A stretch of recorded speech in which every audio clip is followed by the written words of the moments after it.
Welcome, everybody. This afternoon we're meeting with Jason Salavon.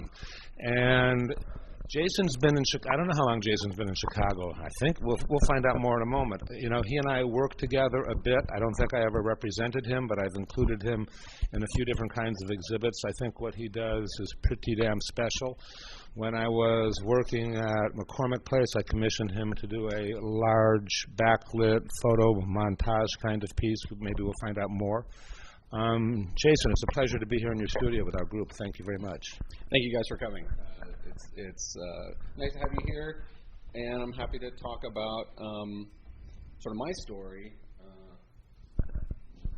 How do we begin? Well, one, hold the microphone a little closer, I'm sorry.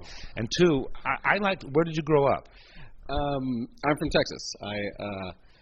I'm actually born in Indianapolis, where my dad is from. And I grew up in, kind of lower middle class, working class neighborhood in Fort Worth, Texas. My dad is a painter, and it's a big part, I think, of my biography, certainly as an artist, that I grew up around, and a weird painter. I mean, he was a, 70s era, he was classically trained, but he, was a hippie and had a really wonderful draftsmanship, I really respect his line, and he's a fantastic representational painter, but he got pretty twisted. I think he was actually influenced by sort of imagist stuff, but his work, which I can show you one piece I always show in my talks on the computer screen over there, maybe we will. How do you want to do, like, walking around? We're walking, that kind of thing. Whatever you like. Anyway, I'll show you, if we have a chance, I'll show you, like, at least one piece of his that hung above my bed. It's like very psychedelic, kind of hard, can be hard and difficult work. And, I think he was sort of take Frank Zappa, Captain Beefheart, and mix it with, like, Raphael, and that's, I think, my dad's sort of space. And I grew up with that as a sort of normal way of sort of being in working class Texas. So it's kind of like that background, I think, informs, and it's not conscious. I should say, I'm happy to sort of extemporaneously talk about my career path. Most of the time, and I have an analytical bent, but most of these things are reflective. So I didn't plan a lot of the things that happened, but I was really informed by watching my father struggle to be a painter. Like, it wasn't an easy go, and he was never particularly sort of economically successful. And I think that did inform kind of where I ended up going. Did he have a straight job? Yeah, my mom went to nursing school when I was in my 8 or something, and my dad kept working at print shops, and he was a museum guard at the Fort Worth Museum of Modern Art, which is a really nice museum, amongst other kinds of odd craft type jobs. And then he went to nursing school 4 years later, and they both, through my teens, they're both recently retired, but he worked that job, through high school and my adult life. Did you rebel against that, or was it just in your blood and you couldn't? I mean, were you always an artist? That's an awesome question. I drew and painted a ton when I was young, but by high school I had no interest in it as something that I took seriously. I was not. I took no art in high school. I still drew and stuff, but it was not on my radar at all. I was much more interested in sports and the sciences and the social sciences. And it was, again, not conscious, but I think I was no fucking way. So you went to college, though, right? When I went to college, I took a drawing class. So tell me, you didn't go to an art school? No, I went to the University of Texas, big state school. Did you play ball there? No, I mean, I played intramural stuff. I didn't. You weren't big enough. No, to play football, no. Yeah. I should have stuck with soccer. That's what I decided. Anyway,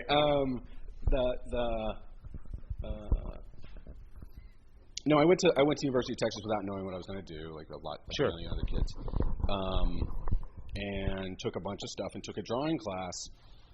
I think my second semester, and just got bit. I could draw. I was, I felt like I was, God, I'm really good at this, and it's mine.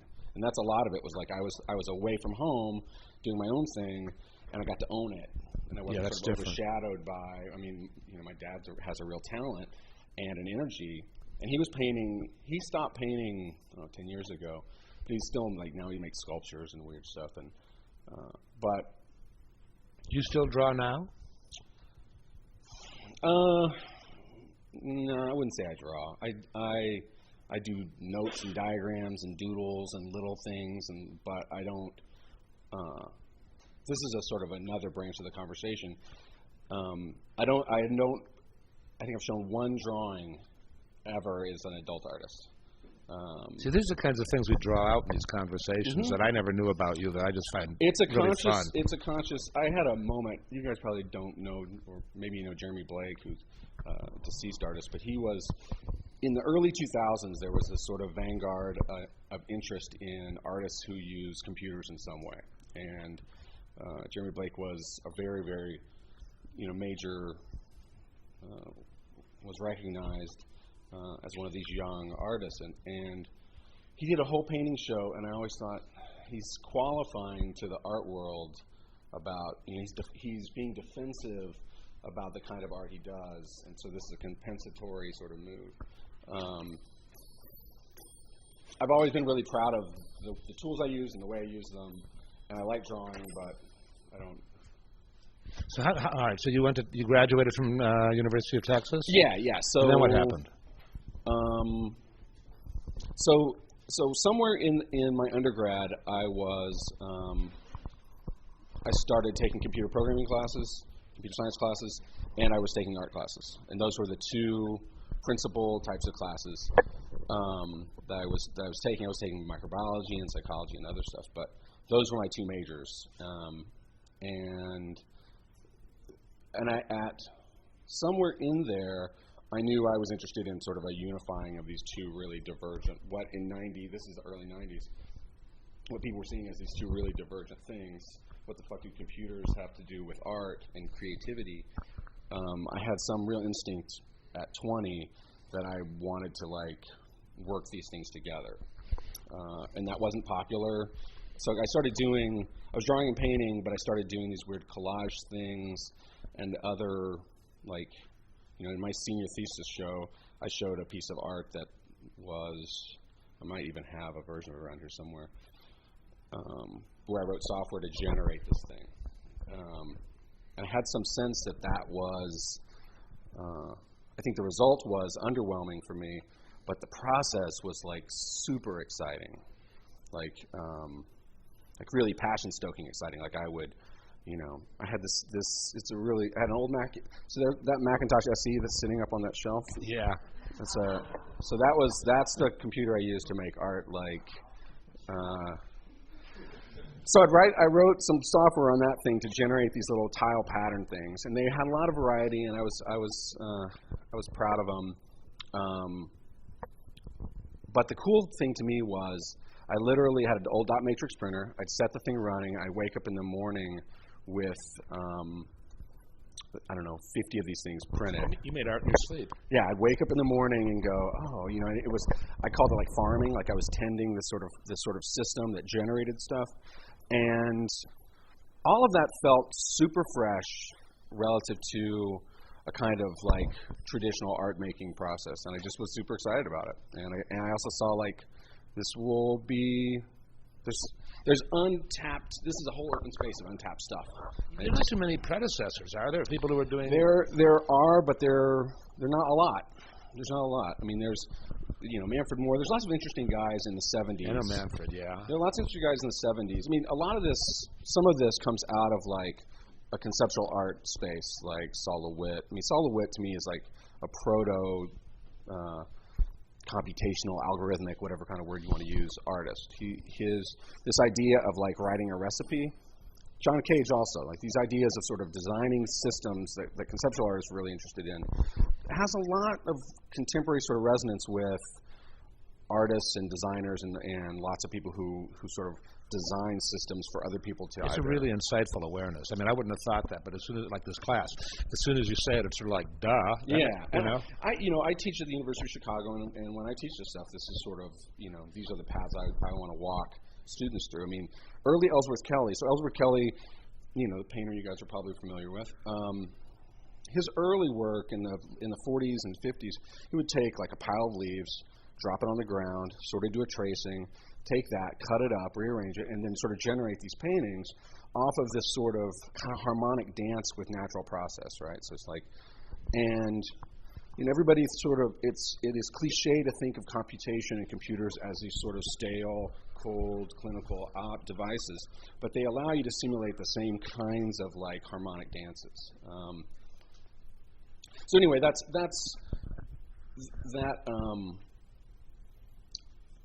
part of my instinct for going that direction was like natural. Like I like math and science. I'm interested in those things. I know I want to make visual art objects. This is a space where I'm finding. But I was also like, and I think this is more in that pragmatic. This would be more of like the advice thing, which is find spaces where there aren't crowds of people around you. And you guys know what I mean by spaces? Like spaces for making, right? So if the hip thing to do is make this one kind of abstraction, I would avoid it like the plague. Like same thing when I moved to Chicago and opened a gallery. Everybody was being figurative. I said, well, I got a bigger audience if I'm not. So when you get to be alone in the space and explore it on your own and kind of figure it out and hopefully have the world come to you. And define yourself. How did you get to Chicago? So after I had an undergrad show that was really well received in Austin, Texas, and so I felt very emboldened by that to go, screw grad school, I'm ready. And then I worked at a copy shop for a year and was drinking with my buddies and didn't make a piece of art for like 5 months and came to some sort of like more humble realization that I was not ready, and that for me, a grad school was like a good choice. So I came up here to go to the School of the Art Institute, and if you had told me then, I'd still be in Chicago. I love Chicago, by the way. I'm a super fan. But if you told me then I would still be here, I would have you are kidding. There's not a chance. So there was like a gap year between college. Took a gap year, and moved here in fall of '94, and started. So the School of the Art Institute had this program called Art and Technology, which still exists, although in a different form. Just as a side note, so when I came to the School of the Art Institute in '94, there was one class that taught Photoshop-ish stuff in Art and Technology in the whole school. And now I think almost every single department at SAIC has some version of a Photoshop class. Painting department does, fiber does, ceramics does. So it's just sort of another thing where the world came to a space that was less crowded. I also had this romantic relationship with Chicago. My dad was like Chicago's the best. He grew up in Indianapolis, came up here all the time. The Art Institute's the best. The museum's the best. So I had a lot of that sort of kind of fantasy romance, romanticism about the city, which I still kind of have. Cool. What happened when you got out of the School of the Art Institute? So that story's. I took 3 years to my M.F.A. Now in an M.F.A. program here, we wouldn't actually let our students do that. But I do think long M.F.As there's some value to them. There's some value to, especially if you're relocating. And so a lot of, and I've had a chance to visit lots of departments. And I do find the departments with 3-year programs tend to have really strong students. So, I don't think we would ever have. It's not a U of C kind of thing, so I don't think we'll do it. But I do think for me, 3 years was of value. But I also worked in industry the whole time I was in grad school. So I sort of stumbled into a job at Viacom New Media, making video games, which was Viacom's video game arm. And I worked on like a Beavis and Butthead game, and I worked on an MTV thing. Were they recruiting people at that time? Is that how you got it, or you went after them? Or I had heard somebody said you should go. Somebody said you should go to like an open house, like a hiring open house, and out in Buffalo Grove, it's like 55 miles away from here, basically, or from here. I lived in Bridgeport at the time. So that was also like an interesting, kind of informative time in that there was like an actual money-making career path on one sort of future, and then there was this sort of unknown, amorphous, and I actually I ended up working at Midway Games, which is the venerable Chicago. Chicago is like video game pinball nexus, or isn't really as much anymore, but used to be the video game pinball nexus of the world, one of the video game pinball nexus of the world. So I worked in that industry until 2000. So you worked in that after you got out of school. Yeah, on and off. But I was always able to get like 3-day-a-week gigs that paid pretty well. So I was always kind of. And you went there? Went where? To Buffalo Grove, or? Yeah, so in school, I actually worked in Buffalo Grove. They went out of business totally, typical .com-ish style implosion. That was kind of a cool thing to experience, like the sort of overinvestment, dumb management. I got to see a lot of sort of really bad decisions made in business, and that was kind of interesting. How did you make the decision to not stick in that, because it had a decent future, clearly, and to be a visual artist, which was much more insecure? I was at Midway, so working 3 days a week, and this sounds stupid. So I got a Creative Capital Foundation grant. We probably should back up a little bit, but one thing that happened that was super important before all this, parallel to the video game stuff, is in my M.F.A. show, during my M.F.A., I had actually not interacted with the Chicago art scene much at all.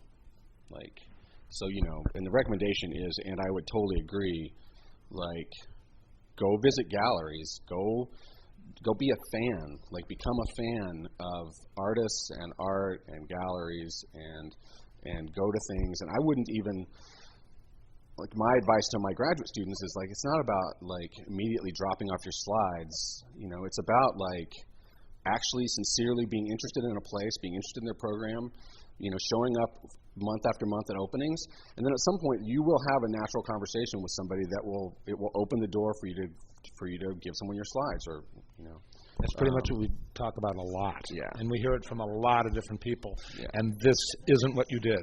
It's not what I did.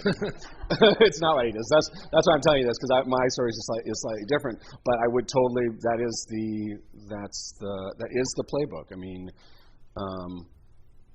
put yourself, and you probably heard this too. Put yourself in their shoes, being sort of inundated with neediness, essentially. I need you to help me. Wouldn't it be better if you just had more of a natural kind of rapport and situation that's sort of and it's always nice for someone to ask you for something rather than for you to be, sort of pushing on them. It makes all the difference in these interactions. It's one of the reasons I tend to shy away from recommending applying for lots of show type things, because it's the same quality. If you can put yourself in a position to be seen by another layer of the art world, I think it's probably more advantageous. What did you do? I had an M.F.A. show that a bunch of people liked, and I was at the School of the Art Institute, and I had actually had this moment. I went to a SIGGRAPH conference. The video game company sent me to SIGGRAPH. These are big computer graphics conferences, and those things have gotten super huge. And I was sitting in a talk about stuff I should be kind of interested in career-wise, and I'm just making doodles and drawings of sort of art ideas. And I caught myself. I'm like, you do not give a shit about this stuff. It's okay money, and it's kind of sexy, video games. I mean, people at bars were more interested to hear that I was a video game artist programmer than an M.F.A. art student, and the girls were more interested in hearing about the video game stuff than they were, And at the same time, I literally was just, my heart was always half in it. I was always just I don't give a shit. It's not for me. And that kind of doubled down on one of the problems in my practice. This is more about my practice.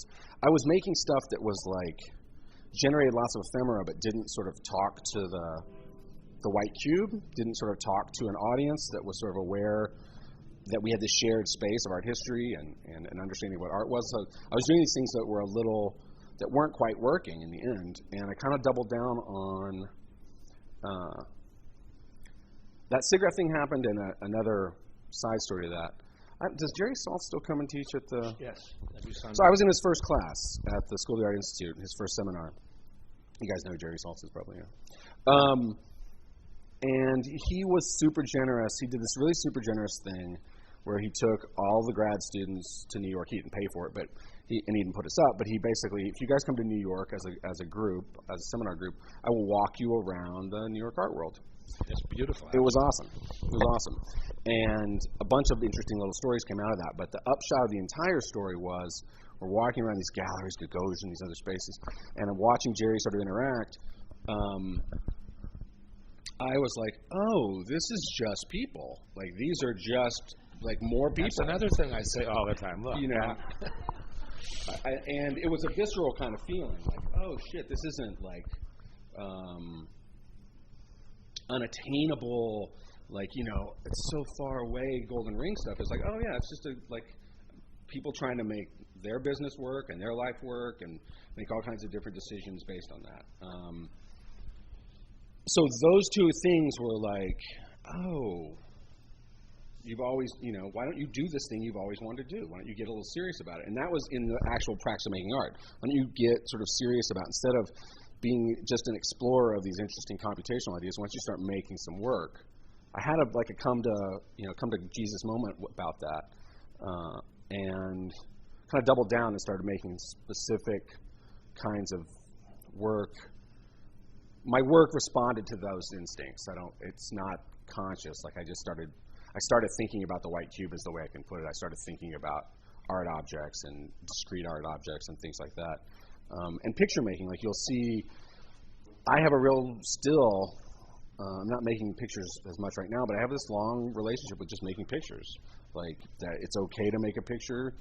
I like making some sort of like relationship with just, you know, a 2D rectangular form with all of its history and baggage and pluses and minuses that come with that.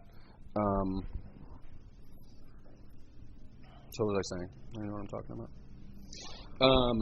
We're talking about what happened after graduate school. Yeah. So okay. All of that was to say that I put together an M.F.A. show that had like 5 galleries talk to me, and I had not been, and that's these are the advantages. Like lots of people have different opinions about SAIC, but one thing that SAIC has done is, you know, the local gallerists go and check out the shows. They always do. Do they still? Yeah. We are trying to get them down here, and hopefully we've got a new gallery and new stuff, because it's important. It was important for me to have that. I really did bust my ass. I mean, you probably talk about this, but I really like to work hard, and that's part of it. Like, yeah, I get the feeling you work like 20 hours a day. I work a lot.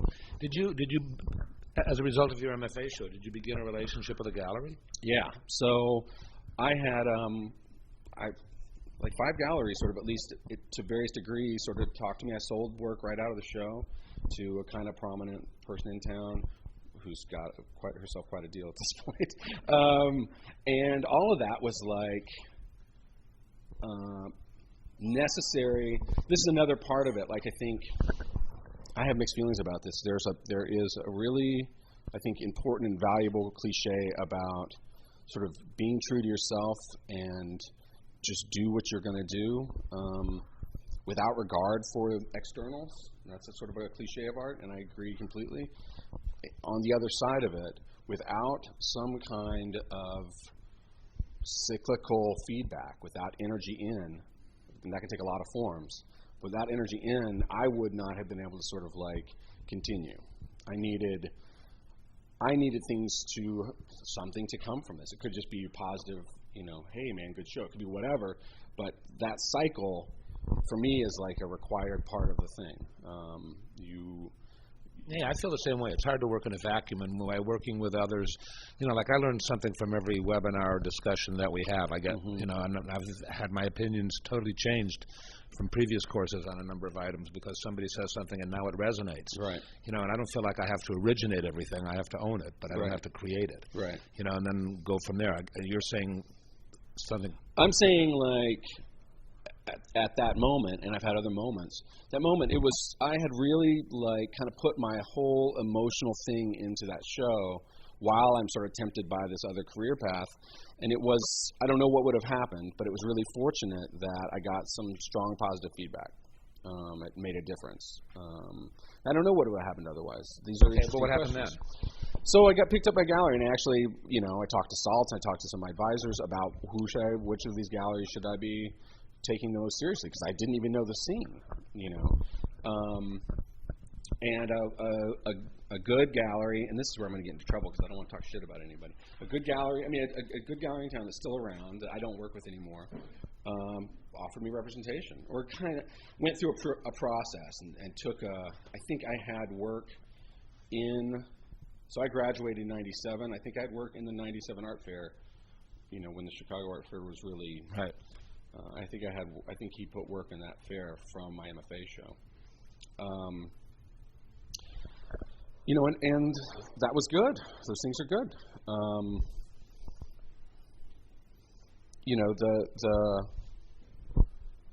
I think the narrative then sort of as far as like the career narrative, it's kind of an interesting conversation.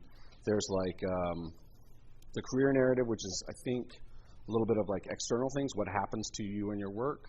And then there's like the work narrative, which is like, how do you develop your work, and what do you? I think I assume kind of both conversations are interesting and germane to totally. this. To me, I really am interested in sharing the sort of the career narrative conversation, but it's completely braided and weaved in with the work conversation. And I would still kind of argue, this is what I would argue to my students, taking care of the work part is the most important part, like over anything else. So but these other external influences become part of that process. Actually, that's why I said braided, weaved together. Exactly. Yeah. But when you have that opportunity, and somebody says, "Hey, do you have a website? Can I see your work?" If that stuff doesn't do anything on its own, still nothing's going to happen. And that's where I get back to that kind of what kind of artist you want to be and what kind of work do you want to make. And my instincts personally, a lot of this should be taken from that point of view. It's like a subjective, my kind of view of things. And another caveat to that is like, there really are a million ways to skin this thing. There are like, Yeah, I know. Somebody could give you an exact prescription, and you could do things that are perpendicular and parallel and off course and get to the same place. Yeah, or you could do the exact prescription and it not work out. Yep.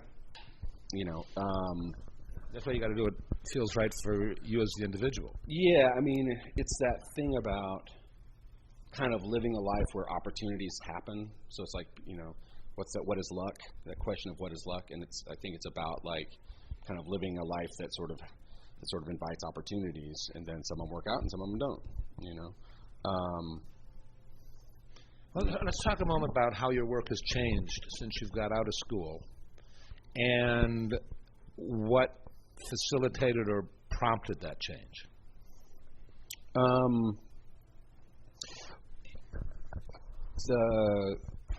Those are interesting questions. The work's changed a lot, and it's continually changing. And it's weird because maybe we should, talk about the core elements that have remained consistent. You've always worked with computers. In public, yeah. Yeah, yes. Okay, you've always accumulating, processing a lot of data. I would say that lots of, like, things is a part of what I do. Okay. Lots of things. So all right. Are there other core elements that you can say? I think some sort of, some natural consideration of art history is probably always in the work. I have a kind of modernist classic story in my head about my relationship to my elders, and I'm into that story. I'm into that this is some kind of continuation of certain modern trajectories. All right, so I can remember a piece, and I'm guessing it's 2000, but I don't know, that was creating abstract paintings. Mm-hmm. And that you created a logarithm that generated 100,000 abstract paintings, yeah. Yeah. And a lot of them look like Biebenkorn, and a lot of them very... Hans Hofmanni, yeah. And Diebenkorn and Frankenthaler, and that was like, and I still think about like there's some other next generation to that piece. The other thing I was going to say about these things where you identify, one thing to identify from the get-go is a pretty broad formal variety, like soft things, photorealistic things, purely abstract things, representational things, things based in time, all commingling from my M.F.A. show. My M.F.A. show had, 5 different looks. So I can remember, you were in the show, and I asked everybody, how is your work different than it was 2 years ago? Do you remember your answer? No. You said, on average, it's better. That was because at that moment, in what we were showing, I thought that was fabulous. Everything, a lot of what you did was about averaging, so that there were, you did all the houses that sold in a given year in California, and juxtaposed, and all those images were superimposed on one another, predominantly horizontal. And then there was all the houses that sold in Brooklyn that was more vertical and red bricky. And then there were 100 Playboy centerfolds, and then the 100 top movies. Treated differently, but a lot of that work, and I'm still interested in that, is about like aggregating common things and putting them through transformations and yielding these hopefully interesting results. I mean, there's a print right there, the first one over here on the left, that is, I believe, it's basically the entire portrait oeuvre of Van Dyck. And I did a suite of these, a Van Dyck, a Rembrandt, a Hals, and a Velázquez. And they're just the entire portrait oeuvre sort of smushed. I think that's smush is a technical term for smush what you is used to do. That's what they use in the literature, in the papers. Journals usually use that kind of language. It's a UFC thing. Mathematically averaged, composited. And it's funny because I was actually looking. I've done about 8 projects that use that process, but it really is of 70 projects in the last 15 years. But it really is dominant in people's minds that's like that's the hits. It's a sort of. This takes us on all kinds of categories. Yeah. Because those are the things that are publicly known.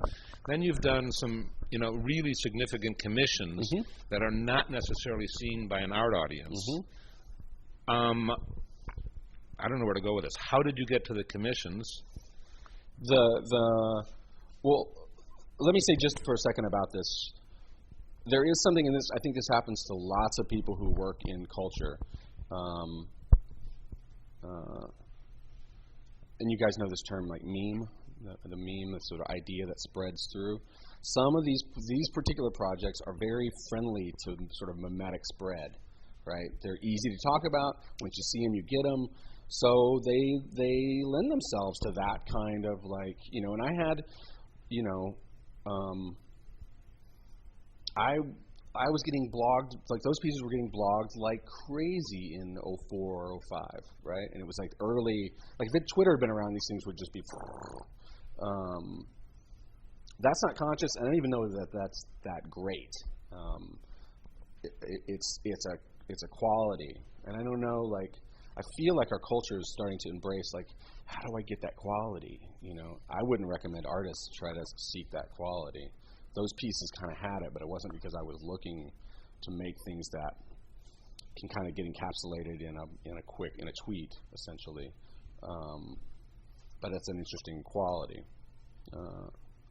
So anyway, the work has a pretty big spread formally,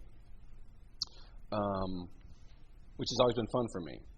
Like, all right, but commissions. You did what was it? Was it the Census Bureau a first big commission?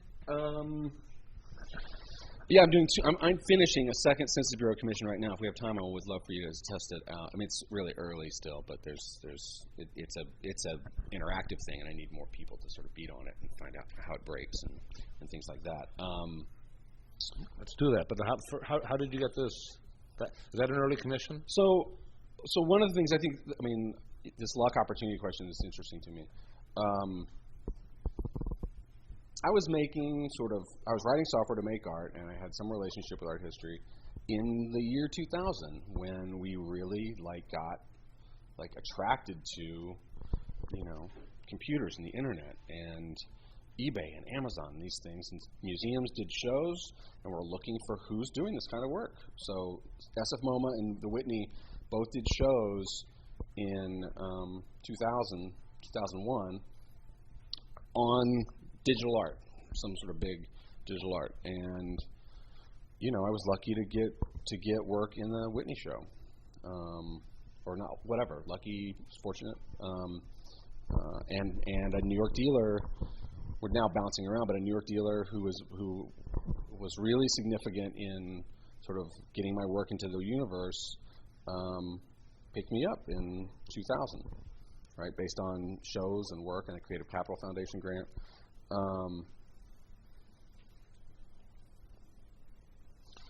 So the Census Bureau just came to me. Part of it was, getting the sort of the machine, getting things rolling. Where is that piece? It's in the lobby of the U.S. Census Bureau headquarters. I'll show you. Who sees it? People have to go through a lot of security checkpoints. 6,000 census employees is who sees it, really. Okay, and how much time did you spend on that piece? 3 years, probably. But mixing in lots of shows and other stuff. I mean, so you feel like you need to balance public. I guess that's a public commission. Public commissions and gallery experiences, gallery exhibits. I still have. Oh yeah, this will be publicly. I still have mixed feelings about commissions of all kinds. Good. That's what I want to hear about. Yeah, I have mixed feelings about commissions. Commissions are a real challenge, and it's hard to do good public art. And you can tell because there's so much bad public art out there. It's not because people want to make bad work, but it gives you a lot of credibility too. Well, and it's fun to have a big budget. Although this is if you ever have this situation, every artist I've known who's gotten a big commission does not loses money or certainly does not make any money off it. And these are off big budgets because artists don't have a lot of major project management experience, and artists get super excited about big budgets, and the budget gets sort of. It's really weird because you become responsible for what's the word I'm looking for? Engineer kinds of. Engineering and stress factors and, totally. All these things that are not necessarily, within your purview, and liability. They're all expensive. Yeah. And you kind of don't know until you're sort of in it how much it costs to do structural engineering on a 5-ton, cantilevered 40-foot wall. So I did a 40-foot sort of essentially custom light box that's cantilevered and kind of floats in space in this lobby, and it's beautiful. I'm super proud of it, but it was a bitch. But I've grown through experience. The mixed part is I am chomping at the bit for another big one because I have learned some things. Now you're talking about currently you're working on another commission for the Census Bureau. Census asked me to do a second part to that, which was really nice. They came to me and said, "Hey, is this going to be more public?" It actually goes it's in the same exact space, but it does something different. It's interactive. It's real time. It's multi-touch. It's this, it's got a kind of a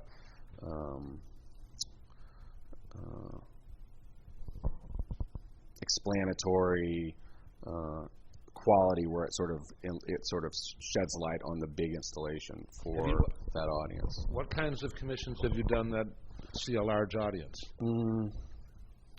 I've done that. I did the McCormick. I've done a ton of private stuff. I've never done anything I mean, I've done things for like, the cities have my work in libraries, and hospitals have my work. How much time do you think in the last X years, 5, 7, 10 years, have you spent on public commissions versus gallery art? 20/80 commissions to 80% galleries. Yeah. Okay. Yeah. I consider the core of my practice making art, and then having galleries and institutions who will show it. That's the bread and butter of the artist I am, for sure. How many galleries are you working with? Let's segue to galleries. How many galleries are you working with now? 6, I think. Well, Tony closed, so 5 right now. And 5 or 6. Fair enough. Yeah. That may be a little easier for you than for a painter or sculptor, because many of your things are in addition. I work in addition, so it does. There's work to go around, and shows are spaced 2 years, and I have close relationships with some, and more, a European dealer and an Asian dealer who have sort of inventory. I think painters would have a harder time with that breadth. I think so too. I think 3 maybe for a painter. But it depends. I mean, what the reason that I sort of ended up in that space was, this is, I think, more analytical, but I think what galleries do is amortize risk across a bunch of people, right? So they have, and look at rosters now. Like, rosters are just getting bigger and bigger, right? Like, galleries, it used to be, most galleries I paid attention to were in that sort of 10 range, and most galleries are way over that now. And it's because, 3 of those artists are actually generating 75% of the gallery's income or something. We did a webinar a couple of days ago with Grad and I said, what do you do when an artist's work doesn't sell 3 exhibits in a row? He says, well, I've got enough other artists who are making enough money that if I like their work, I'll keep showing them. And sooner or later, they'll hit, I hope. Or not, but still, I mean, I've thought of it as some of it's like a baseball team, and you can't have only home run hitters. You need, utility players. You need, Tino Segal is at Marion Goodman not because of money, right? Tino Segal is at Marion Goodman to round out what Marion Goodman is, as a world brand, and to sort of expand the sense of what's, she has real, rational, practical reasons for representing him that don't have anything to do with... She's such a warm and shrewd person. But so what I was going to say about galleries was that I kind of think about amortizing my risk across galleries. So I don't have to have every gallery doing gangbusters, No, that's a really good point. But it is... And I don't know that a lot of artists are aware of that, but that's a really good point. Well, because a lot of people tell you, a lot of galleries will tell you, I'm your primary representation, and everything goes through me. You tend to say, nuh-uh. I just go, I already have these galleries. If you want to work with me, you can work with me, but I already have work. None of my galleries work with other galleries. They don't get my work through other galleries. They all get my work through me. Now, the bad side of that is it's a management nightmare. I'm running everything out of the studio as far as tracking where work is and everything else. Sometimes you have somebody like me call you up for maintenance. That's a whole new, dark universe that I'm seeing in the next 10 years for me. I can't remember, there's a kinetic artist who, and I wish I could, it wasn't, in my mind, I didn't know him well enough for the name to stick, but he's in his 60s or 70s now, and says he spent the last 20 years just on upkeep on existing pieces that are all around the world.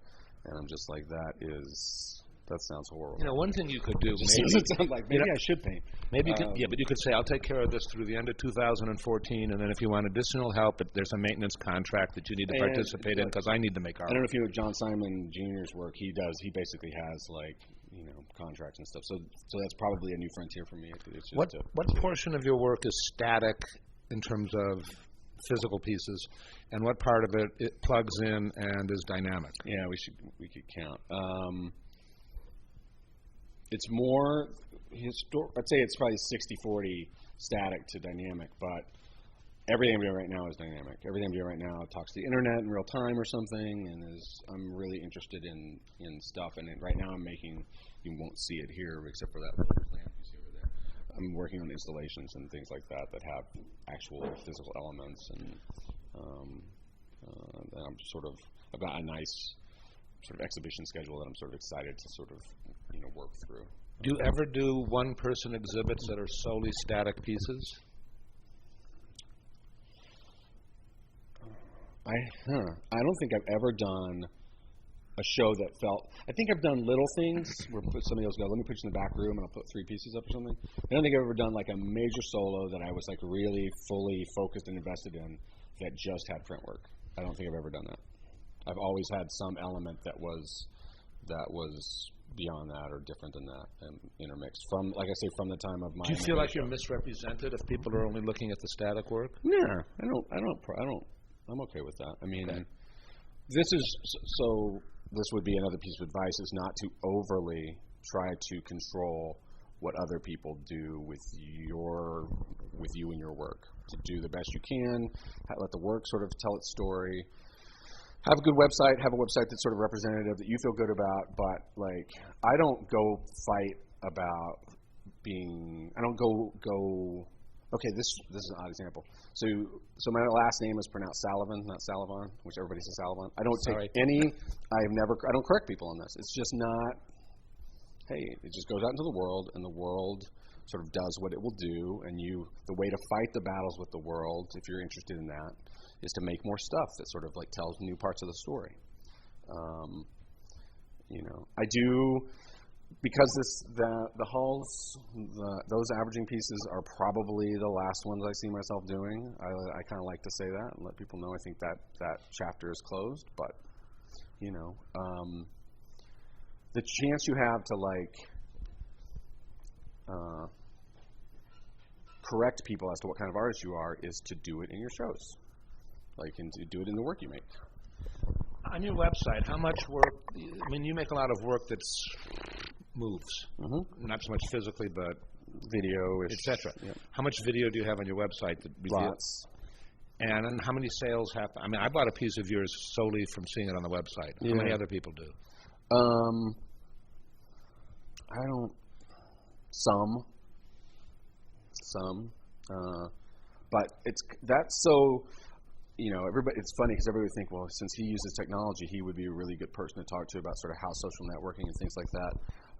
I'm not good in that arena. I sold a suite of those portrait pieces to a really good Chicago collector who'd never purchased my work before through Facebook, and I was like, holy shit, that is weird, and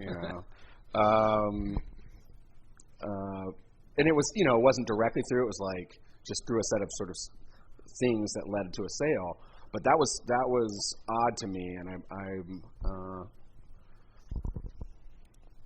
it's one of these complicated things. Like, I'm not much into trying to game a system, but there are lots of systems out there. So I don't know.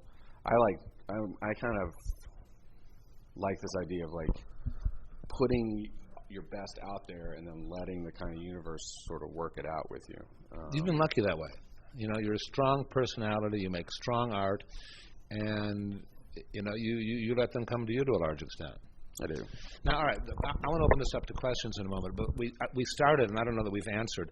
How has your work changed in a decade, and what have been the influence that have changed it?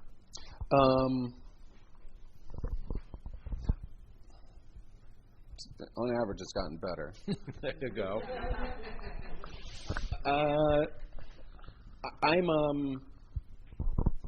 I'm really, really, really interested right now in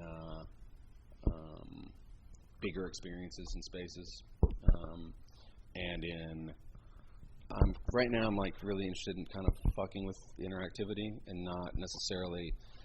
Like I've always wondered about, in the sort of media art world, interactivity has been this thing that's always been around, but it tends to be people doing what I call like sensor dances, like let me see if I do this, does something happen? If I do that, does something happen? And that mode of interacting with artwork is horrible to me. It seems just really like a miserable way to like engage an audience. It's really like a superficial, low-level way. So I'm thinking a lot about those sorts of issues and problems and questions. But I think it's beautiful that a piece of artwork can know how many people are in the room, or is there anybody in the room, what the temperature is outside right now, is the world in kind of a good mood, or is the world in kind of a bad mood? Like, a piece of art can know these things right now. That's like, what the fuck would a piece of art do with that knowledge? So it's really stimulating. So I'm really kind of engaged with that. So that's as a result of overall global advances in technology rather than... I think it's a natural outcome of me being engaged with kind of popular culture and data. Now I just can get it in real time right now. I don't think it's a change in so much as, I guess I'm agreeing with you. It's always been there, and now I can actually do it.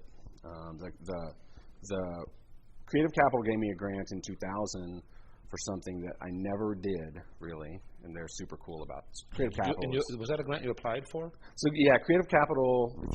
They're a great organization, and I lucked out again. Got a grant in the inaugural year. Smart. They're really great, and I got a grant from them over 10 years ago, and I still have like an active relationship with that organization, where they'll come to my shows, and they'll, maybe if I was doing a book, they'd put in a little bit on it or something. They're really great. It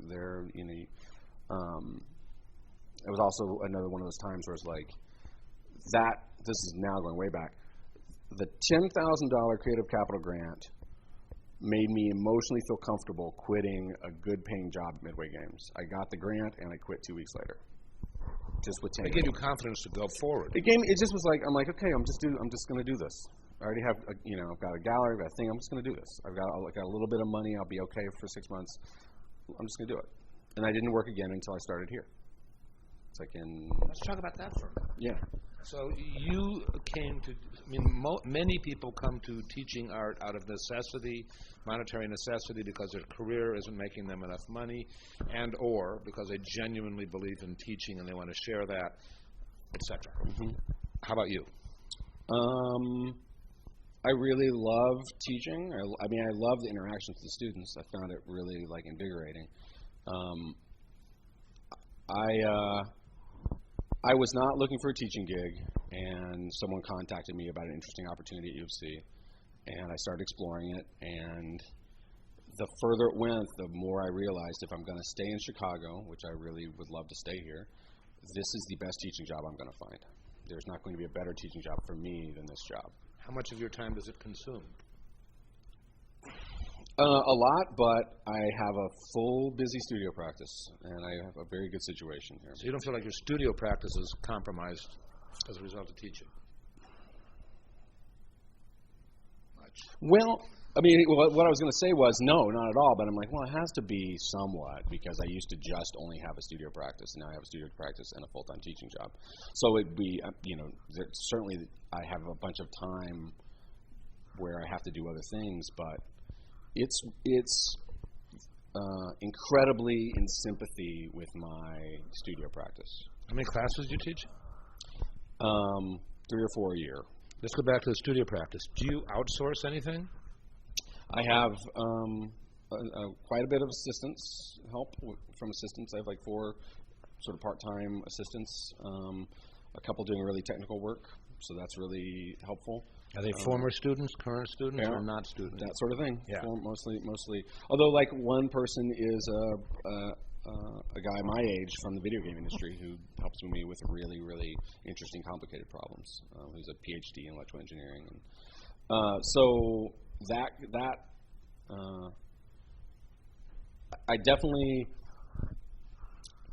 I thought of it as, it's an avocation, it's a passion, it's a love, and it is also a business. And I've thought of it that way. Smart. I've thought of it that way for a long time. Now, it's not a typical business, and I don't have to it's a really an awesome business, actually. It's super, it's. Because I always thought if I wasn't an artist, I would probably have ended up in some sort of entrepreneurial universe. But the restrictions of that universe just seem like, living in the artist's life, they just seem oppressive. So it's I also thought there's a lot of synergy between entrepreneurs and artists. You apply your experience, you make an educated guess, you cross your fingers, and you go for it. Mm-hmm. Yeah. Yeah. But a lot of people find that those two fields are totally antithetical. Yeah, I mean, I do things like we have a work schedule. We're here. I'm on time every day. I mean, What Chuck Close said, right? We treat. I don't know what inspiration is for amateurs. The rest of us just show up and get to work. Yeah, I mean, inspiration's awesome, but it's not going to actually get the job done. It's just like the start of, it just might start the ball going down the hill. But frequently, inspiration comes from working. That's a whole complicated thing. Like, what does your engagement generate as far as inspiration? And if you weren't engaged, would you find that inspiration, right? So, I really go out of my way to keep. Now, this is another sort of tactic of mine that I've only become recently conscious of. I really like to keep like a slightly scary level of commitments. Yeah, you do. So I have 4 solos this year, and I'm scared shitless of the second 2 while I'm going up for tenure. But you don't fail very often. Well, I would just rather be on that kind of edge and try to like deal with those situations, and I think it does help me come up with ideas, and it does help me be really engaged in there's I like to be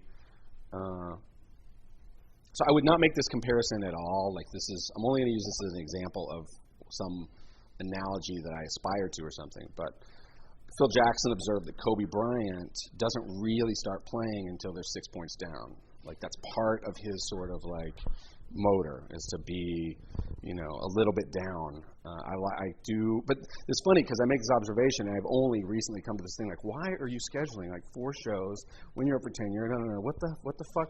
What is that? Because your jump shots. It's just I think it's it does keep me I'm 42, and I wonder about like, am I going to be able to do this in 10 years? I don't know. I might have to adapt. I don't, but I think it's important to.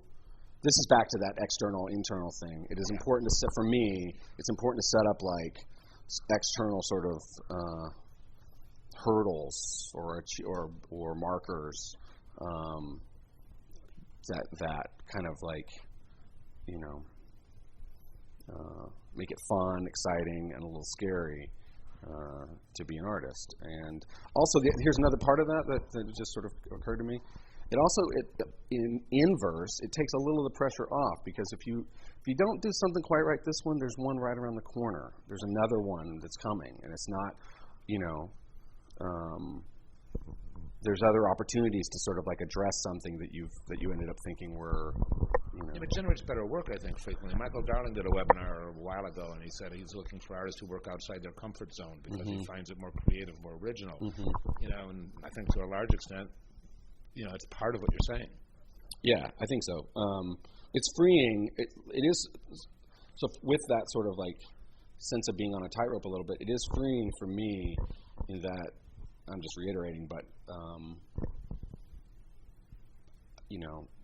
there's always another one. I like that sort of that sense of like I identify with writers kind of where it's like finish a novel, recuperate for a second, fix that novel in the next one kind of not directly but sort of maybe conceptually or whatever you get to sort of and then I'll come back to things that like I have like works that I consider some are like the redheaded stepchildren that nobody likes, and some are like the quarterback of the football team, and I have this relationship with all these works historically, and some of them I want to like oh no, nobody knows how wonderful you really are, and there's this relationship with different pieces where I'm like still now like okay, I'm gonna the qualities that you have will sort of rebirth here, and maybe that's a fun thing I think about making a lot of work. You're so sensitive. I've left talking to you. Let's open this up to some other voices. Andy. Thank you for sharing your experiences today. Thank you very much for sharing your experiences today. Sure. I was wondering, your studio location here in the Hyde Park Art Center, does this add or detract from your artwork in any way? I love the studio.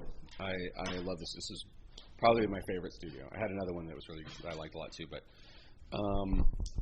Are you wondering about sort of the location in being around other art all the time, or? Yeah, within the center, you have curators here, you have art exhibits, you have artists coming in and out, putting up installations, pieces, you have other studio artists here. Does this milieu somehow impact your art?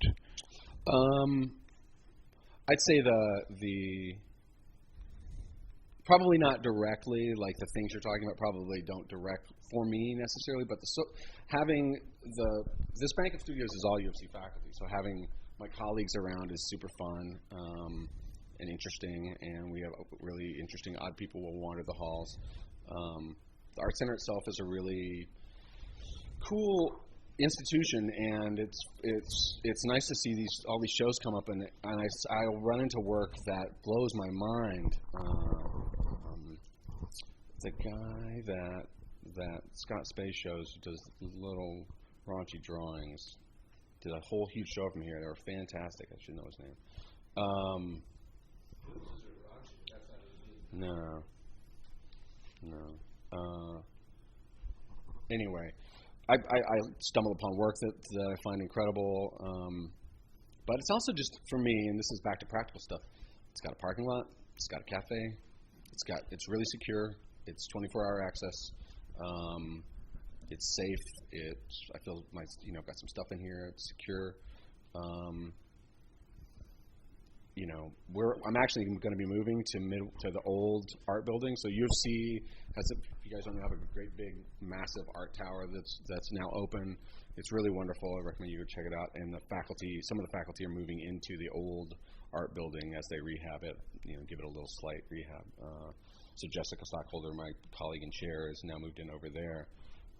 So probably in the next 8 months to a year, I'll be moving out here. But it's been this is just a studio. I was thinking about this. I really enjoy walking into the studio.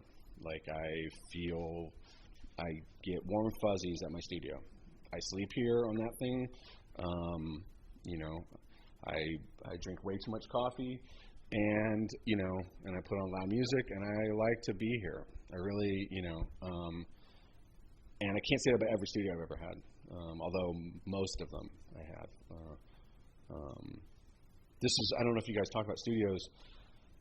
If it's at all possible, I really recommend it. If it's at all possible, I understand there's lots of limits. Chicago has, I lived in a Ukrainian village with a little tiny 3-bedroom, and one of them was a closet basically, and one of them was a studio, and I understand that. But a place where you get up and go somewhere else is really a valuable thing. Emotionally, I'm not talking about anything else other than, like, I'm now at my studio, and what do I do here? This is where I work, and I make stuff. I do find, I mentioned writers, I do find some analog with the writing and that writing process, and there's something about, like, a lot of writers recommend just sit down in front of the typewriter and start punching keys, even if you're not in the mood, even if you're not feeling it, and the studio allows you that kind of thing, like, I'm here, and you sometimes have to turn off the internet so you're not so distracted. So yeah, I think this particular location is great. The other part of all that is it's close to, I live here, my department's here, so I'm always within a mile of all my stuff, basically, which is also a really big advantage. But I had a studio. I was living in a Ukrainian village and had a studio in Chinatown-ish, and it was great. I liked it a lot, too. There's a celebrity here at the Hyde Park Art Center, Dawood Bey. Does his personality permeate the center? Is Dawood Bey a celebrity? Really?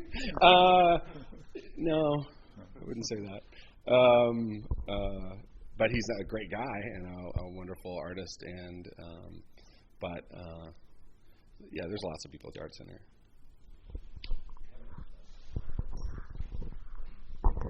Jason, thanks so much. This has really been interesting. Yeah. Could you talk a little bit more specifically about how that Facebook transaction with that collector worked, sort of what the steps were? I had donated a version of those pieces, a small version, to an auction in New York, and I just posted a little link to it, letting people know if they wanted to bid on this thing, it was here. And the collector, I think, had been quietly kind of watching the work and never had made a decision about it, and saw that, and instead of bidding on that little thing, bought the entire suite of 4 prints, and I felt bad because it was for the kitchen, I think, and it was for a good cause, and they ended up selling it no problem. But she took that and ended up buying a suite. So it's just like a way of people seeing your work, and that standard stuff, nothing magical, but something it's not my not forefront of my mind. And I think it's important. I think it's probably a fair amount of what this class wants to be interested in is how do you promote stuff. And that has been I've had mixed feelings about that. About like whenever this is just my personality. Whenever I press like submit or whatever on a thing that's self-promotional, I have like a little I would rather them organically discover, and it's sort of what that's just been my sort of nature, and that's worked for me. But I recognize it doesn't work for everybody, and it's not the way of the world right now. There's so much machinery towards everybody. My brother sent me a link to the Saturday Night Live skit, which was it's from this year. I didn't see it, but it's about like everybody's good at everything, everybody's special, and it's like a guy who's trying to juggle and can't juggle, and all the pins fall on his head, and it's all feel good. It's all about the whole skit is about self-promotion of singer-songwriters and all this other stuff.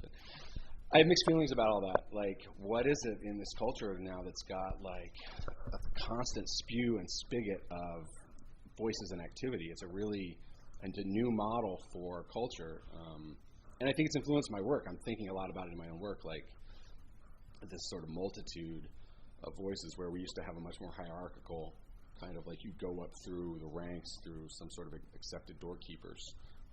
But I think it's for the best. It's just kind of a new sensation for me. Anyway.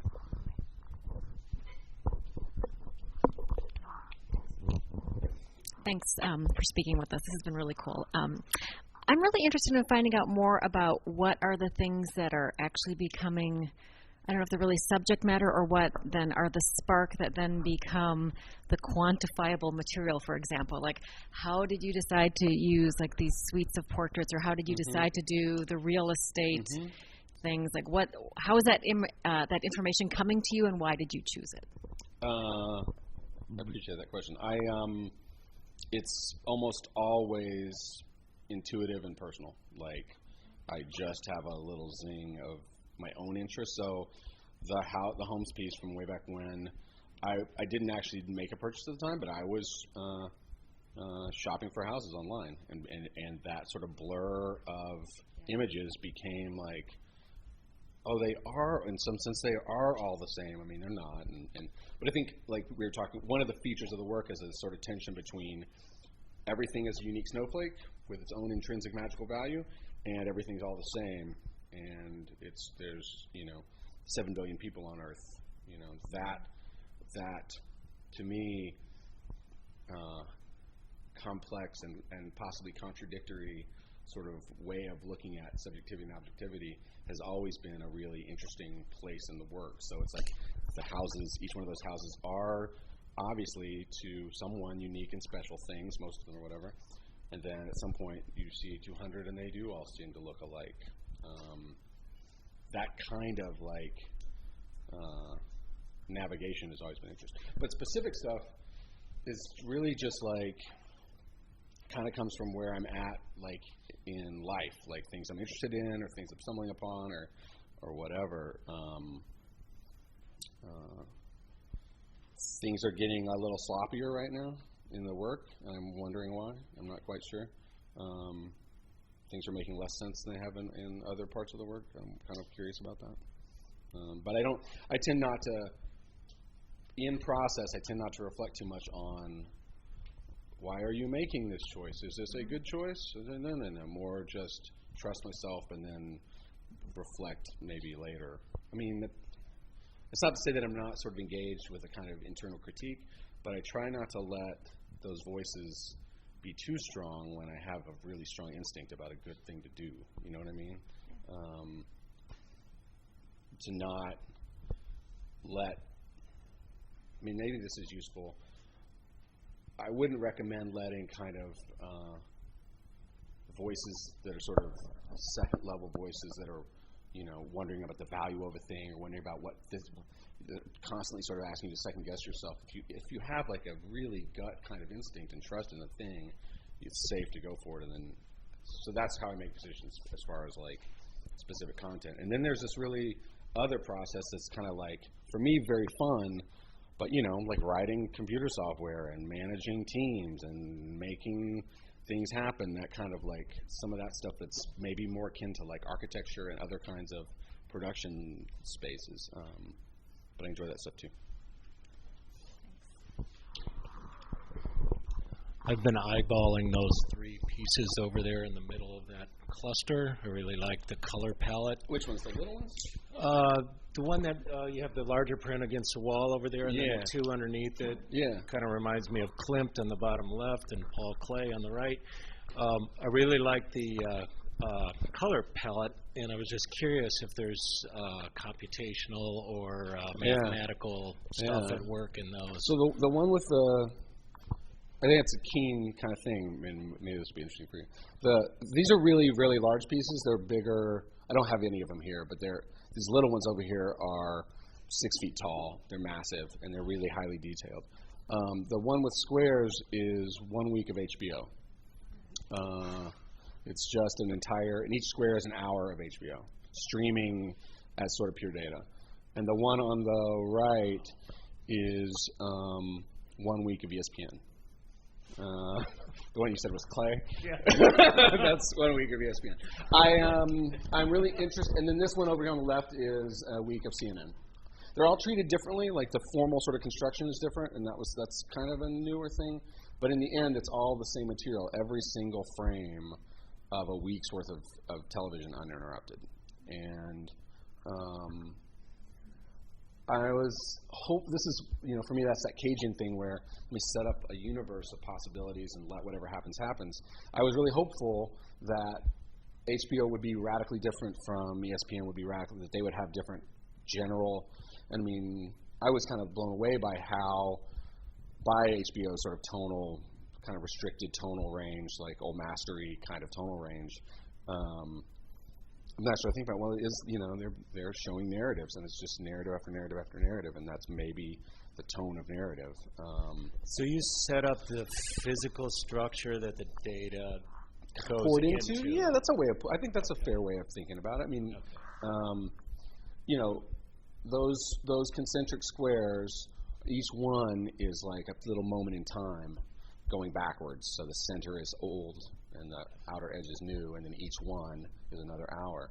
And you'll see things like repeat where they played the same show 3 times in a row or whatever. So the randomness of those broadcasts manifested in this narrow palette. Yeah. Wow. Yeah. That's amazing. Yeah, and each one is, so like that big stripe of sort of blue in the CNN one on the left is basically them repeating the same show with a set that's like super bright background and dominates the sort of the palette, you know. So we're seeing like a figure in front of all this stuff, but what this computation sees is blue, you know, and all the detail gets sort of smeared.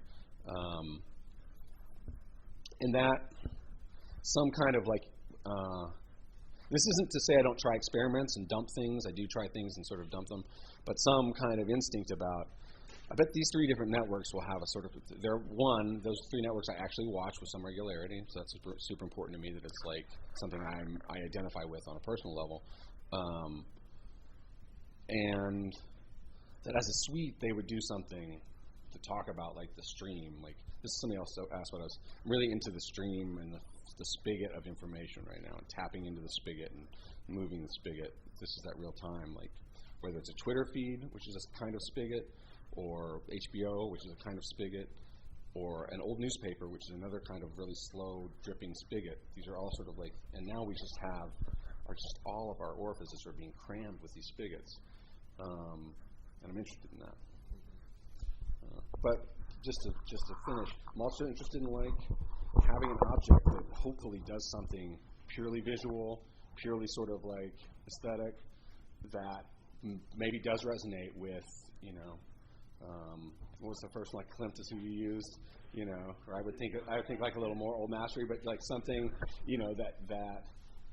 And then so just to go a little bit further, the big piece back there is almost like the inverse. It's Claude Monet's palette, essentially, reorganized by sort of by luminosity, and it's taken from his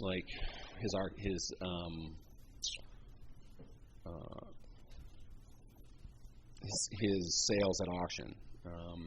So it's using 100 Monet sales at auction and reorganizing them as this pure palette, and the piece is called Impressionist Painting, and I'm interested in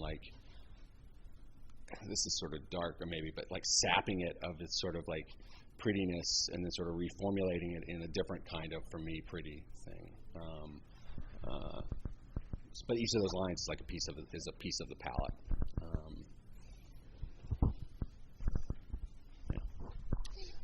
Going back to what you said earlier about your M.F.A.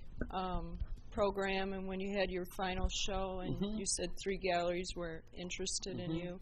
I was just curious how many, if that was rare that year or common. Well, I think what happens is every year there's a few hot properties out of the M.F.A. programs. So in this. Oh, the show's not up, but I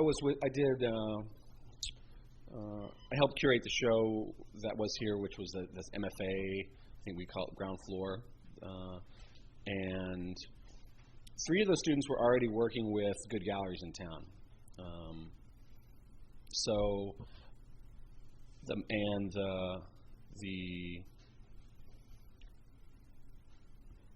That can be kind of an interesting thing to parse, why those particular people.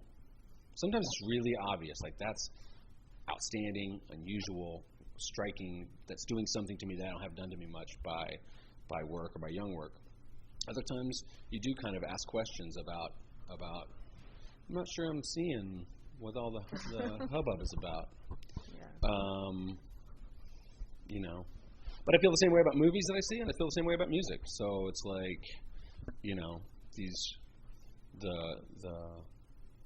what it is that drives audience for these things is complicated, and each one of us, I think, navigates. My recommendation is to navigate it by being super into what you're doing and finding passion there, and then hoping that sort of, and it's not just hope and a prayer, but I think that's the first thing. Then it's sort of how do I communicate this with people?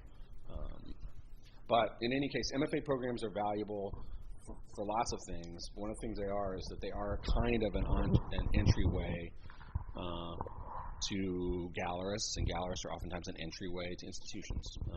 It doesn't always work that way, and there are lots of other models, but it's a common one. Well, I teach at a college, and I recommend students go wherever, usually undergrad somewhere else, and then I say, go get an MFA at the Art Institute.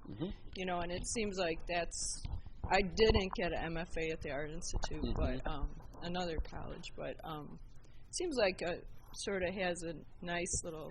I think a couple things about the Art Institute that are interesting, and I think one of the reasons that I had one of my dealers was on some selection committee for scholarships or something at the Art Institute, and remarked upon, wow, the quality is really good. And then I was like, well, how many people do you see? We saw 120 or something. I'm like, well, 10% of 120 is still going to be 12 really good, The school has, the numbers. There's always going to be talent there because there's a million people there, and there's sort of a nice, so I have really fond memories of the Art Institute and a good relationship with the Art Institute, but I think the Art Institute in some ways is just a talent magnet, right? It's just this famous place that draws lots of talent, and then the talent will talent in, talent out to some extent. But I think all the M.F.A. programs in the school in the city have produced. We have a recent grad who's like gangbusters right now, who had a Basel Statement show. Well, a buddy of mine that went to NIU just got in the Whitney biennial. So there you go. Yay. There you go. So, what's his story, or her story? Yeah, I think those things matter, though. This was one of these, I was talking about my father and stuff. There was I could not imagine a kind of work that he could make in Fort Worth, Texas in the 70s and 80s that was going to give him success, like on a national scale, because he was in Fort Worth, Texas. It's just I can't imagine what kind of work solves that problem. I think about this too, like if you're a 6'10" incredible basketball player and you're in the middle of rural Kentucky, they will find you probably. But if you're an amazing artist in rural Kentucky, probably there's not enough resources to come find you. So you kind of have to go, and it's the same with acting and things like that. You have to go to somewhere, but you guys are somewhere. Like you can't do it from here. We haven't talked about that at all. Is that an interesting kind of conversation, like Chicago versus other places? Sure. In any case, I'm happy to take more questions, but yeah. So I'm interested, and thank you. It's been real interesting. I actually have gotten to come to one of these because I live out where your dad lived, except it's in Billings, Montana. So my concerns are a little different. But I'm interested in the Whitney. Mm-hmm. Do you think Jerry Saltz was instrumental in a way? Like, what was the chronology in that? Did you become aware of New York through him? No. Yeah. Well, okay. Let me backtrack one point and say, all that stuff I was saying about like being in Fort Worth in the 70s and 80s, I wonder if that's true now. That was I wonder about the internet. I wonder about these things. The 70s and 80s didn't have those things, so the only way, how would that work even get seen? It is different now. So I do wonder about could you come out of Billings or Fort Worth right now? I don't know. I think maybe you could. You certainly could as a YouTube star doing goofy videos or something. I'm not talking about art. I'm talking about just sort of becoming sort of known to other humans. And the question about the Whitney consideration, the criteria or the not value, but the level of the work that you're creating. I'm sorry. The level of the work you create, like if you put it on YouTube or whatever, does that really come across? Because it seems more like a popular way of communicating. Yeah, I mean, I guess what I meant is if you were doing some kind of incredible sculpture and had great documentation and had a website and people started getting it around and you lived in, I think maybe now is a time where you could they could come and find you. That's new because, I can see reproductions of this. Anybody can see reproduction of a guy's work with a click of a button, and that's not the way things have been. That is like the last 10 years. That's a really different. In terms of like culture and the propagation of culture, we live in a different kind of landscape. It's really interesting, beautiful, and kind of simultaneously annoying. But to your question about the Whitney, there was like a really straight up narrative. I got a Creative Capital Foundation grant. I went to a Creative Capital retreat, which are these incredible things they do for their grantees where they bring... This is while you were in... I'm sorry to interrupt, but this is while you were in graduate school? 2 years out of graduate school. Okay. But I'd had a show in town at Peter Miller that had been reviewed in the Trib and had... Okay. We'd had Art in America review from Susan. So, I mean, I had some other luck. Like right out of school, at my first solo show in Chicago, I get an Art in America review and make a few sales and have nice positive sort of feedback from a first show. within, I guess, a year of that, this creative capital, we went to a retreat. Really interesting young New York dealers there. Takes a shine to my work. We start talking. Before he even represents me, he pitches the work to a Whitney curator who's looking for to sort of curate this show. And within 8 months, I have 3 pieces in a Whitney show, and one of which they acquire. Right.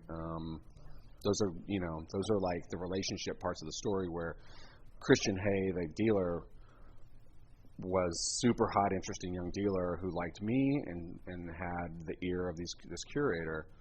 That was fantastic. Like that's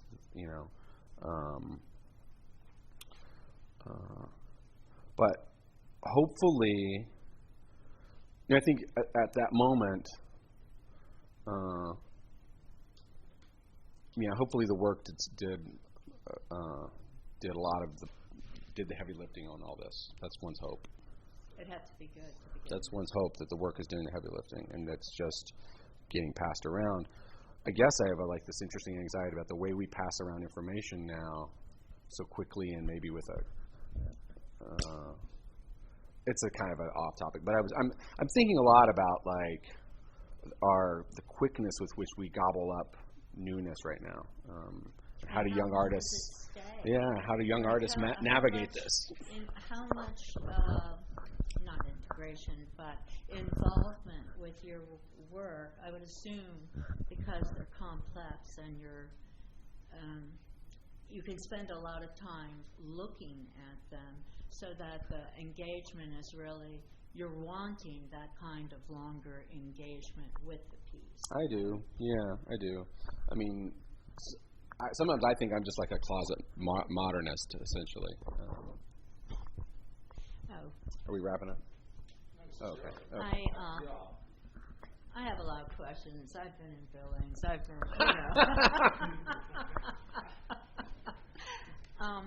So, given the way you work, from what I understand in this meeting, it's like you're gathering a lot of information, dynamic systems, and then reducing them, in a sense, into a very particular form. Yeah, I think that's. Oftentimes, I think that's right. Yeah. So, could you work like in Wyoming? Seems like you would have all the information that you need. I mean, you love it here. I understand that, but could you? I don't know. But I have. There is a little part of me that has a lot of fantasies about a big open space and a place to rebuild old cars, and kind of. I do think that we're going to be able to. Different artists are going to be able to explore different kind of lifestyles. But I'm also I find the city super nourishing and the city life super nourishing. So I have, but I mean, Bruce Nauman lives out in the middle of nowhere, right? I think I certainly, I have some affinity with that kind of thing. I do, I think it's certainly possible to have a career out there. The question is that sort of bootstrapping, starting up a career, can you do that in, off of the New York map? I mean, a lot of people, I don't feel this way, but a lot of people feel like not being in New York is being in the boonies, right? Or LA. If you're not in New York or LA, you're in the boonies. Chicago, to some people's point of view, Chicago is like the boonies, which is hilarious, but it is kind of a point of view that people have. But I think this is changing. These things are this sort of mass, intricate interconnectedness is changing some of that. There's something to be said for reasonable property prices and things like that. Hello. Hi. Thanks for doing this. I have a few questions. I was curious, out of the work that you actually create on the computer, how much of that is produced? What percentage would you say?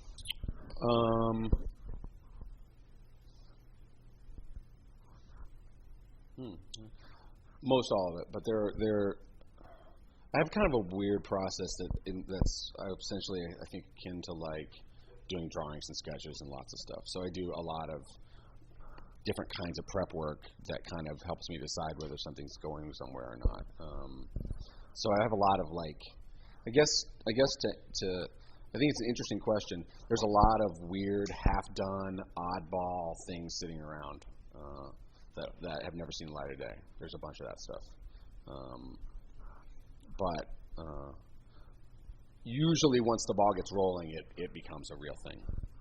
So things only get sort of stopped pretty early if they're just something's not right or not going anywhere, you know. Does that kind of answer your question? Yeah, I was wondering, like, do you do multiple variations of some of your work? And if so, do you choose one that you present, or? I work in suites a lot. So a suite of 4 things, or a suite of, that's just been a natural, like, from the get-go, I've worked in suites of things. In that case, like, all of them happen. But I limit, like, so one of the things that I experience is people, once they understand a process, start to plug in their own content, right? So, oh, you did that with HBO, well, then you could do that with the Hallmark Channel or whatever. You know, would you do that for the Hallmark Channel? And the answer is no. I will do this limited sort of bracketed thing and then just put it away, you know. And it's an interesting commission kind of problem where people will just basically kind of plug their own identities into things and go, you know, you should do this for me with my, and I've done a couple of those, especially when I was younger, and felt like I you know, that it was the thing to do.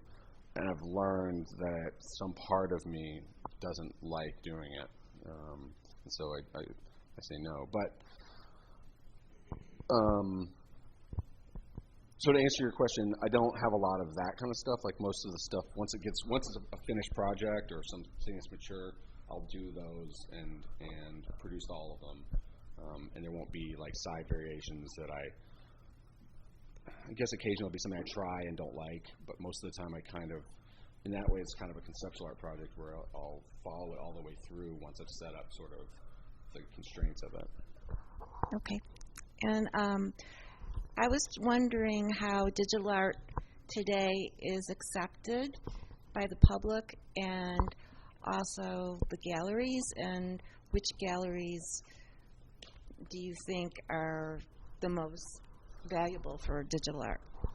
Yeah, those are really good questions. It's been an interesting kind of, so at that 2001 moment when museums, a bunch of major galleries kind of got on board and got involved.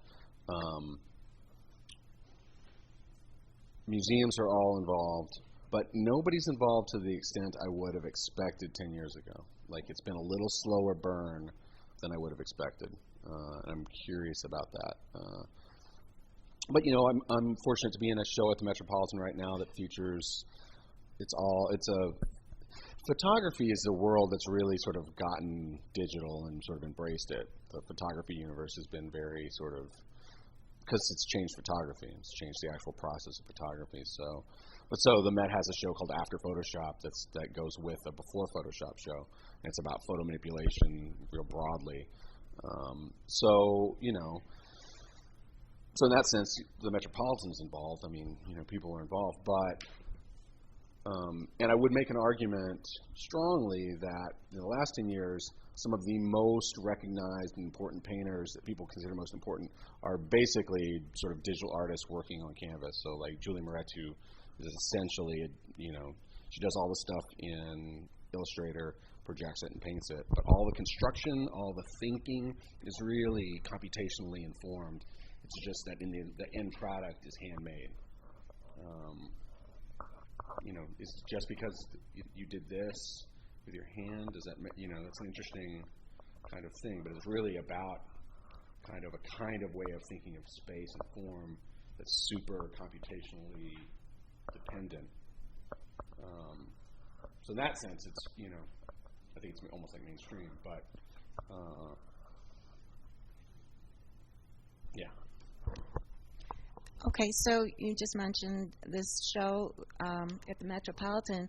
How do people find out about what a museum is thinking about doing so that they could apply, if that's a process, or if they just already know who they're going to call on to do a show. Yeah, I mean, at that scale, they're not taking calls for applications.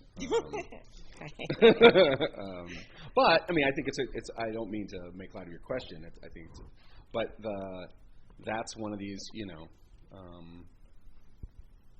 That's where galleries help a lot with museums and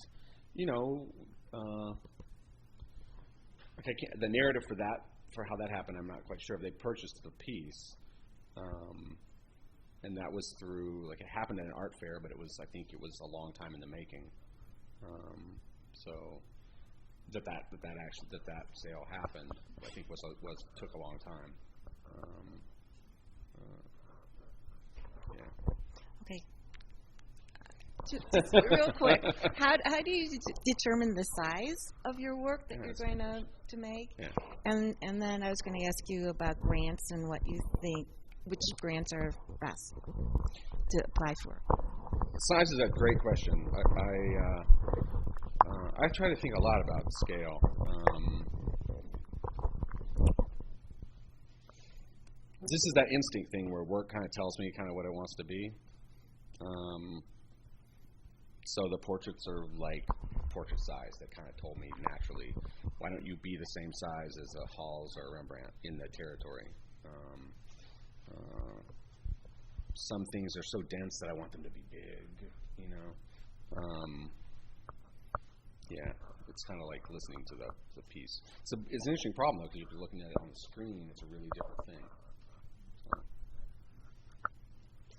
Awesome, dude. This has been really fabulous. I'm getting worn out, so I am. Why don't we call it, I was going to say, why don't we? Is there anybody else who want a question that someone else would like? I'm curious what kind of relationship you have or don't have with your collectors, or want to have. Some are friends, and some I don't know at all. That's sort of how it is. But I think it's important to sort of engage with people who support your work, and I am genuinely appreciative of someone who wants to. Art is not cheap, and even if someone is a really wealthy person, I think it's like a really a cool, risky move to spend a fair amount of money on an art object, and I'm really appreciative of people who have the balls to do that. And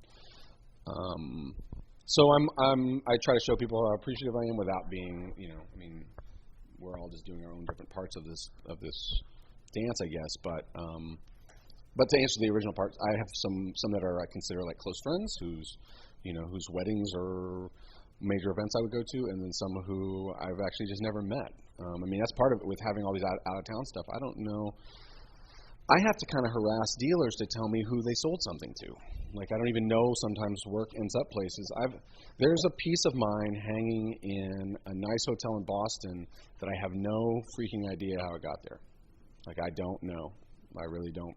I can kind of trace maybe how it got there, but I don't know how it got there. I don't know what and that's part of it. It's not your work. This is an interesting thing about our laws. That's their object. They get to go do what they want with it. So I still own the copyright. That's right. But the physical thing,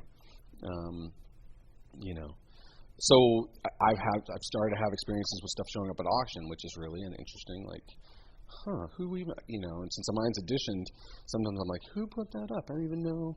And why did they put that up? And what? And oh shit! How'd it do? All this sort of stuff. But I think some artists are really good with collectors.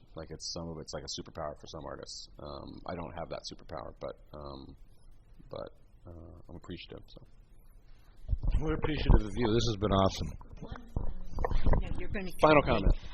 So you're not concerned about provenance? Provenance of your work. I am concerned. Michelle, how much time have we spent trying to track inventory? but it's still I was kind of shitty about it early, and so I'm still. And I had a dealer kind of fuck me over on a lot of stuff, and so some things I'm not sure about. We're not sure who got that thing. You know, we didn't talk about this, but not all dealers are the same. You know, some are better than others. Some are more stand-up than others. All of mine that I've worked with here are great. So I've never had any problems with any of the Chicago people I've dealt with, or not big problems. But that would lead to provenance complications. I do sign everything on physically on the thing, an edition number on the thing. So in the end, you know, if you unframed it, you'd know what it was exactly. But there are a couple cases where did he get 2, or did he get 3, or did he get 4? You know, which one is where? I don't know. Where is that one? You know, I got a last little story. I got an email from a friend saying, "You got a piece of yours in an auction from a warehouse in New York, and they have this piece of yours. I saw it on the list of works." And it was this old dealer who'd gone out of business, owed them so much money, never paid them, and one object was in their warehouse, and they were just getting ready to auction it off. And we, with my current New York dealer, put together a little bit of money, made them an offer, and got it out of hock. But you know, there was no we shouldn't have had to pay anything, for Christ's sake. You know, but so things. And this is at working with editions. There's enough stuff out there that can disappear into cracks and things like that. And yeah, I care about it a lot, but there's still some questions. Jason, you've been really generous and really informative. Thank you. Thank you, guys. I appreciate it.